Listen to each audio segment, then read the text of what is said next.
Hello guys, happy Dussehra to all and welcome back to another video. तो guys, इस video में हम लोग एक आईटी कंपनी के बारे में डिस्कस करने वाले हैं। ये जो कंपनी है वो ऑलमोस्ट डेट फ्री रहने वाली है। उसके साथ साथ अगर बात करें तो कंपनी डिविडेंड भी देती है। अगर डिविडेंड पे आउट के बारे में बात करें तो company has been maintaining a healthy dividend payout of around 41%।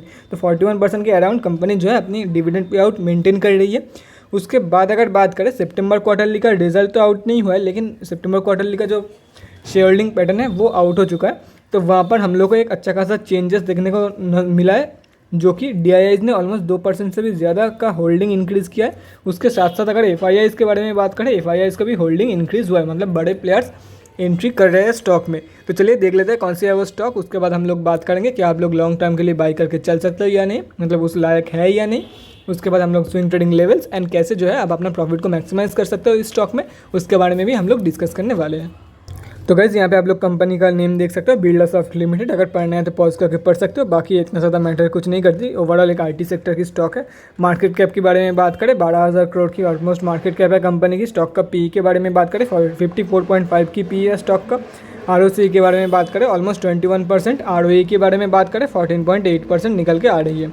Book value से काफ़ी हाई में ट्रेड कर रही है और कंपनी ने एक साल में अच्छा खासा रिटर्न देके गई है। और डिविडेंड यील्ड के बारे में बात करें 0.81% निकल के आ रही है। फेस वैल्यू 2 रुपये का है। उसके बाद प्रोज एंड कॉन्स के बारे में बात करें तो यहाँ पे आप लोग देख सकते हो, प्रोज में कंपनी जो है वो ऑलमोस्ट डेट फ्री रहने वाली है। उसके साथ साथ कंपनी 40.72% की जो डिविडेंड है वो, मतलब डिविडेंड पे आउट मेंटेन कर रही है। डेप्टर डेज भी इंप्रूव हुआ है, ये आप लोग देख सकते हो। उसके बाद कॉन्स में अगर बात करें, स्टॉक जो है बुक वैल्यू से काफ़ी हाई में ट्रेड कर रहा है, वो तो मैंने आप लोग ऊपर बता ही दिया। अगर 3 साल की रिटर्न ऑन इक्विटी के बारे में बात करें तो वो काफ़ी कम निकल के आ रही है, ऑलमोस्ट 13% निकल के आ रही है, टू बी एग्जैक्ट 12.71%। अभी देखते हैं स्टॉक की क्वार्टरली रिजल्ट। तो यहाँ पे आप लोग देख सकते हो सितंबर क्वार्टरली का रिजल्ट अभी तक आउट नहीं हुआ है। जून की क्वार्टर से ही काम चला लेते हैं अभी के लिए। तो देख सकते हो गाइस, नेट प्रॉफिट में एक अच्छा खासा आप लोगों को जंप देखने को मिला है। जंप नहीं, कंटिन्यूसली नेट प्रॉफिट जो है वो कंपनी की इंक्रीज़ हो रही है। यहाँ पे आप लोग देख सकते हो, अगर ओवरऑल देखा जाए ना तो इंक्रीज़ हो रही है। अगर यहाँ पे कंटिन्यूसली आप लोग देख सकते हो 31, 44 यहाँ पे कम हुआ, लेकिन ठीक है, लगातार इंक्रीज़ हो रहा है। तो सितंबर क्वार्टरली का रिजल्ट एज एक्सपेक्टेड इंक्रीज़ होने वाला है। देखो गाइस, मैं पास्ट के बारे में बात कर रहा हूँ। हो सकता है कि इससे कम की प्रॉफिट शो करे कंपनी, लेकिन जिस तरीके से इसका ग्राफ ऊपर की तरफ चल रहा है तो चांसेस कम होगा। चांसेस एकदम ज़ीरो नहीं है, चांसेस मतलब 60% चांस है कि इसके ऊपर ही आएगी रिज़ल्ट, 66 से ज़्यादा ही आएगी। बाकी देखो, ये मैं कंपनी से ना ही जुड़ा हुआ हूँ, ना ही कोई क्लू है इससे रिलेटेड, लेकिन मुझे ऐसा लग रहा है रिज़ल्ट देख के कि इससे ज़्यादा ही आने वाला है। प्रॉफिट एंड लॉस के बारे में बात करें, करंट TTM में ऑलरेडी 219 करोड़ की प्रॉफिट दे रही है, जो कि होल 2021 फाइनेंशियल ईयर से ज़्यादा है। तो आराम से ये जो कंपनी है एक ऑलरेडी रिकॉर्ड ब्रेकिंग प्रॉफिट दे रही है। हो सकता है कि अभी देखो 2022 फाइनेंशियल ईयर कंप्लीट होने में अभी ऑलमोस्ट 5 महीना बाकी है, तो हो सकता है ये जो आंकड़ा है 300 भी क्रॉस कर जाए, 350 भी क्रॉस कर जाए, 300 350 भी क्रॉस कर जाए। उसका बैलेंस शीट के बारे में बात करें, कंपनी के पास 110 करोड़ की डेब्ट है, कंपनी ने डेब्ट रिड्यूस किया है। और रिजर्व के बारे में बात करें तो ऑलमोस्ट 1300 करोड़ की रिजर्व है, तो कंपनी ऑलमोस्ट डेट फ्री बोल सकते हो। लेकिन कंपनी से डेट फ्री एक्सपेक्ट मत करना, क्योंकि कंपनी के पास बहुत सारा मौका था डेट फ्री बनने के लिए, लेकिन कंपनी जो है वो डेट फ्री नहीं बना। मतलब उन लोगों का कुछ मैनेजमेंट में मतलब पर्सनल रीज़न होगा कंपनी का, वो मुझे नहीं मालूम, लेकिन डेट फ्री एक्सपेक्ट मत करना। हाँ, रिजर्व इतना ज़्यादा है तो कंपनी मुझे फ्यूचर में चल के डेट फ्री देखने को मिल सकती है। तो ऐसा माइंडसेट से स्टॉक में नहीं घुसना है आप लोगों को, क्योंकि पहले भी मौका था लेकिन वो लोग डेट फ्री नहीं बना। ये आप लोग देख सकते हो, अच्छा खासा मौका था कंपनी के पास, लेकिन डेट फ्री नहीं बना, फिर से डेट ले लिया। तो डेट कंट्रोल्ड है कंपनी की, लेकिन डेट फ्री एक्सपेक्ट मत करना कंपनी से, चांसेस कम है। कैश फ्लोज के बारे में बात करें, 30 करोड़ की ड्रॉप यहाँ पे आप लोगों को देखने को मिले कंपेयर टू 2020 की फाइनेंशियल ईयर। उसके बाद शेयर होल्डिंग पैटर्न यहाँ पे आप लोग देख सकते हो, सितंबर क्वार्टरली का शेयर होल्डिंग पैटर्न आउट हो चुका है।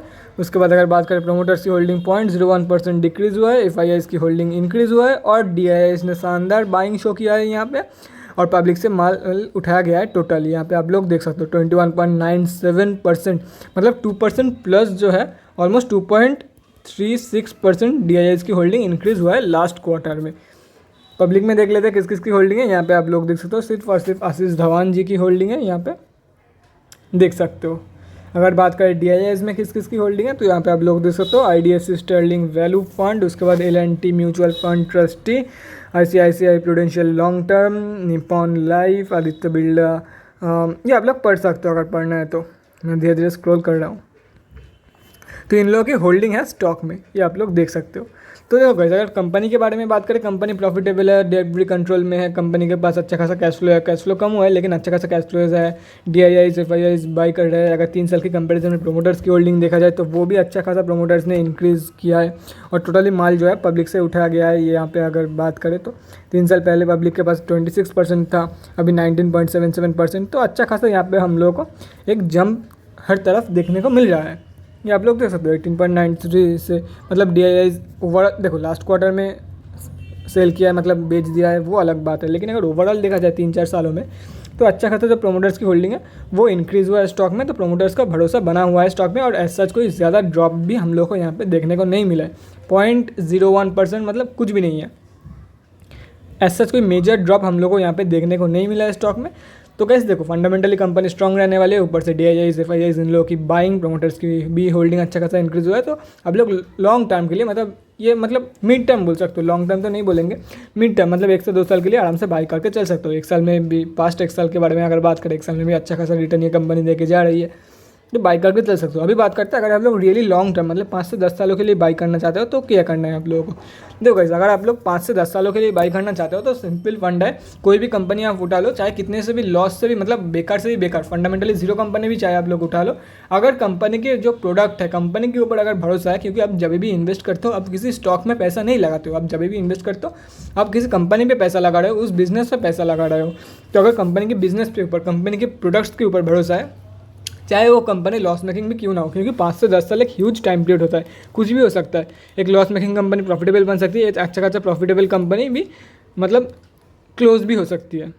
5 से 10 साल एक ह्यूज टाइम पीरियड होता है। तो अगर कंपनी के ऊपर भरोसा है तो ही इन्वेस्ट करना, कंपनी के प्रोडक्ट के ऊपर, चाहे वो लॉस मेकिंग कंपनी क्यों ना हो। अगर कंपनी के प्रोडक्ट आप लोगों को अच्छी लगती है कि हाँ कंपनी की प्रोडक्ट अच्छी है, लेकिन किसी भी रीज़न की वजह से चल नहीं रही है मार्केट में प्रोडक्ट, उसे एक किक की ज़रूरत है, तो वो मिल जाएगी। 5 से 10 साल एक ह्यूज टाइम पीरियड होता है,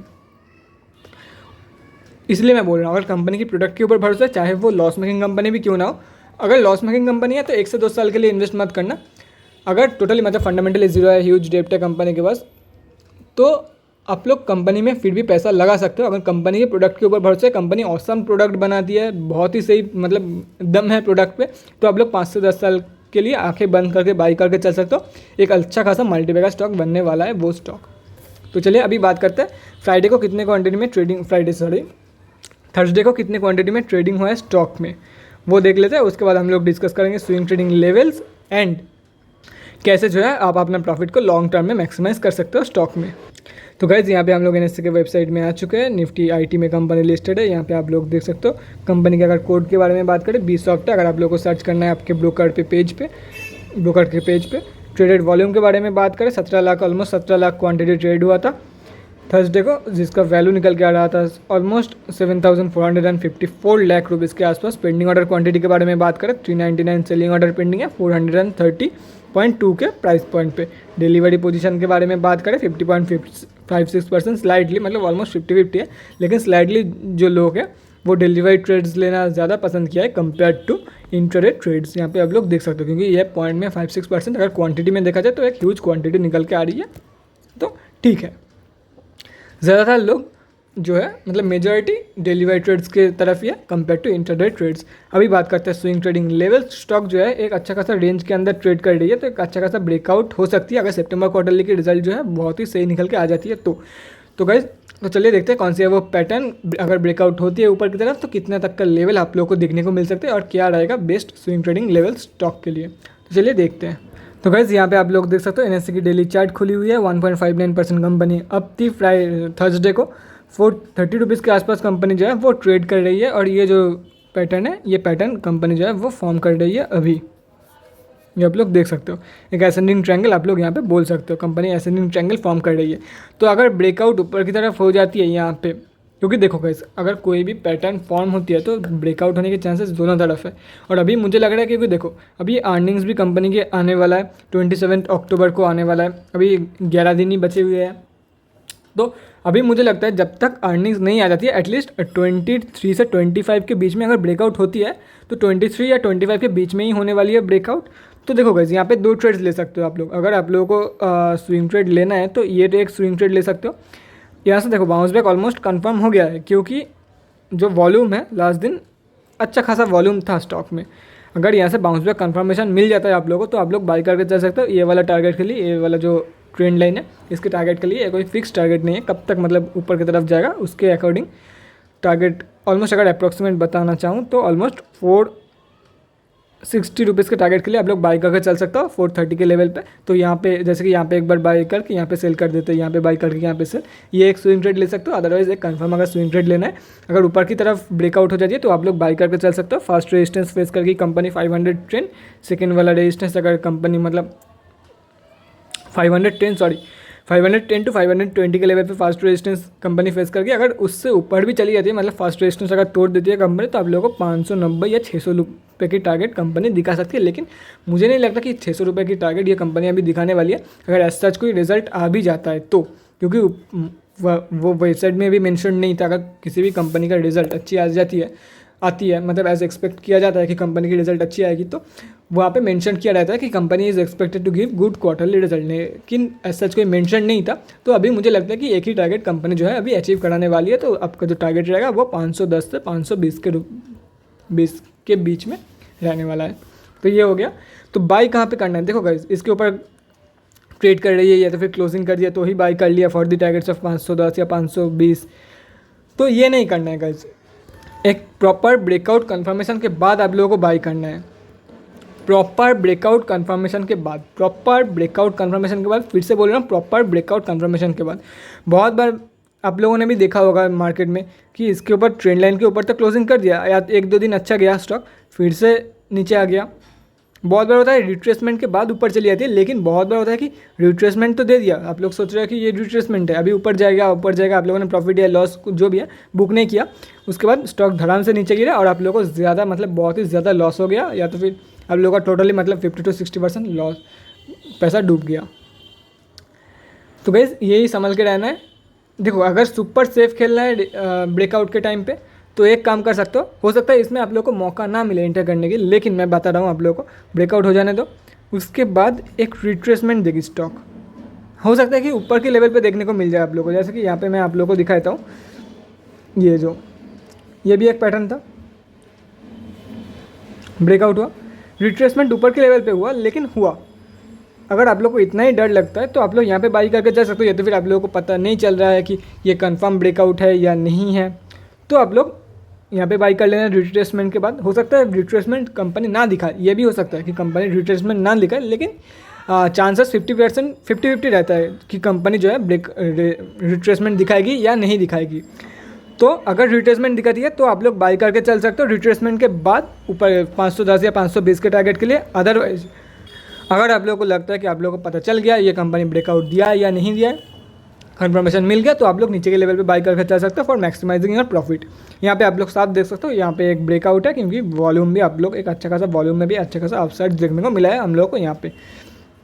और ये जो ब्रेकआउट था अर्निंग्स के दिन ही हुआ था, जब अर्निंग्स रिवील हुआ तभी कंपनी जो है वो इस रेंज से ब्रेकआउट दिया। तो मुझे भी यही लगता है कि देखो 27 तारीख को आने वाला है, तो एटलीस्ट 25-26 तारीख को या तो फिर 23-24 तारीख को इस कंपनी ब्रेकआउट देने वाली है इस स्टॉक से, अगर और वो टोटली अर्निंग्स के ऊपर होने वाली है। अगर अर्निंग्स बेकार आती है तो नीचे की तरफ क्लोजिंग कर देगी, मतलब नीचे की तरफ ब्रेकआउट दे देगी, या तो फिर ऊपर की तरफ। तो इसलिए मैं बोल रहा हूँ अगर आप लोगों को मतलब ये ब्रेकआउट ये सब कुछ समझ में नहीं आती है, कौन सी ब्रेकआउट है कौन सी फेक आउट, तो ये कर सकते हो रिट्रेसमेंट के बाद आप लोग एंटर कर सकते हो, एकदम सुपर सेफ रहोगे। लेकिन उसमें क्या है प्रॉफिट थोड़ी कम हो जाएगी आप लोगों को, मतलब देखोगे सब कुछ तो एक साथ नहीं हो सकता ना, सुपर सेफ भी खेलोगे ज़्यादा पैसा कमाओगे ये नहीं हो सकता, कोई ना कोई चीज़ तो आप लोगों को कंप्रोमाइज़ करना पड़ेगा, या तो फिर रिस्क कंप्रोमाइज़ करना पड़ेगा। देखो गाइस अगर आप लोगों के पास नॉलेज होता है, मतलब बहुत बार ऐसा भी होता है कि कंफर्मेशन मिल गया लेकिन उसके बाद भी स्टॉक नीचे गिर गया, ये होता है बहुत बार। तो अगर आप लोग एकदम बिगिनर हो, आप लोगों को मतलब डिस्टिंग्विश करना नहीं आता है, डिफरेंशिएट करना नहीं आता है, तो मैं तो आप लोगों को यही रिकमेंड करूँगा कि आप लोग जो है एकदम टोटली रिट्रेसमेंट के बाद ही एंटर करना। अदरवाइज फिर भी अगर आप लोगों को रिस्क लेना है तो ले सकते हो यहाँ पे बाई करके, लेकिन वॉल्यूम पे भी एक बार आंखें मतलब वॉल्यूम भी मॉनिटर करना है आप लोगों को। ये 20 डेज़ का मूविंग एवरेज है वॉल्यूम की, अगर इसके ऊपर वॉल्यूम निकल जाती है मतलब ये एक एवरेज है, आप लोग बोल सकते हो ये एक एवरेज वॉल्यूम की लेवल है, अगर इसके ऊपर चली जाती है तो आप लोग बाई करके चल सकते हो। ये मैं एकदम शॉर्टेस्ट मतलब शॉर्ट एग्जांपल देके आप लोगों को बोल रहा हूँ। अगर फिर भी आप लोगों को मतलब डाउट है तो मैंने अल्टीमेट 40 मिनट्स का गाइड बना के रखा है। अगर आप लोगों को देखना है, मतलब ये जो बड़े बड़े लोग पेड कोर्सेज में बताते हैं वही मैंने बताया 40 मिनट की एक फ्री गाइड पे। नीचे डिस्क्रिप्शन बॉक्स में लिंक आप लोगों को मिल जाएगा। बाकी देखो गाइज, वो टोटली आप लोगों के ऊपर है। अगर आप लोग देखना चाहते हो तो देख सकते हो। बड़े बड़े यूट्यूबर्स जो है वो इसके लिए चार्ज करते हैं। देखो इससे मतलब अलग भी बहुत सारे पॉइंट्स रहता है, लेकिन मैं जब ट्रेडिंग करता हूँ तब मैं पर्सनली ये जो सारे पॉइंट्स मैंने बताया है वही फॉलो करता हूँ। इसके अलावा और कोई भी पॉइंट्स मैं फॉलो नहीं करता हूँ, इसलिए मैं ये बता रहा हूँ। बाकी अगर आप लोगों को देखना है वो टोटली आप लोगों की मर्जी है। तो गैस अगर आप लॉन्ग टर्म में बात करें, अगर आप लोग लॉन्ग टर्म में इन्वेस्ट करना चाहते हो तो देखो गैस 400 रुपये का लेवल एक बेस्ट रहेगा, 400 रुपये के जितना करीब हो सके। क्योंकि अगर देखो अर्निंग्स ऊपर की तरफ आने वाली है, मुझे ऐसा लगता है अगर अर्निंग्स नीचे की तरफ आती है तो आप लोगों को नीचे के लेवल पे देखने को मिलेगी। तो अर्निंग्स तक आप लोग वेट करके चल सकते हो सकता है कि नीचे की तरफ ब्रेकआउट दे दे और आप लोगों को एक अच्छे खासा एंट्री मिल जाए। बाकी अगर आप लोग को अभी बाई करना है लॉन्ग टर्म के लिए तो 400 रुपये के लेवल एक बेस्ट बाई रहेगा आप लोगों के लिए, वैल्यू बाइंग रहेगी आप लोगों के लिए। तो guys that's it for this video. अगले वीडियो में मिलते हैं guys. Thanks for watching and keep supporting. आप लोगों को स्विंग ट्रेडिंग के लेवल सब कुछ मैंने बता दिया। लॉन्ग टर्म में क्या कर सकते हो, मिड टर्म में क्या कर सकते हो, बाकी शॉर्ट टर्म में आप लोग को कैसा भी ट्रेड ले सकते हो, वो तो ज़्यादा मैटर नहीं करती है। एक बेस्ट एंट्री रहनी चाहिए वो बस। बाकी आप लोगों के ऊपर है कैसे ट्रेड लेना है, वो तो मतलब वो डिसीजन तो आपको ही लेना है। आफ्टर ऑल आपका पैसा है, आप कैसे ट्रेड लेते हो, आपका ट्रेडिंग स्टाइल कैसी है वो तो आपको ही पता होगा। तो गाइस सब कुछ मैंने बता दिया। अगर फिर भी आप लोगों के मन में कोई भी क्वेरी रहती है तो कमेंट सेक्शन में कमेंट करके मुझसे पूछ सकते हो, या तो फिर मेरे इंस्टाग्राम का लिंक भी आप लोगों को डिस्क्रिप्शन बॉक्स में मिल जाएगा, जाके वहाँ पर भी DM कर सकते हो फॉर एन वन-on-one कन्वर्सेशन। जितना जल्दी हो सके मैं आप लोगों का डाउट है वो सॉल्व करने की कोशिश करूँगा। Thanks again for watching guys, bye guys and stay safe.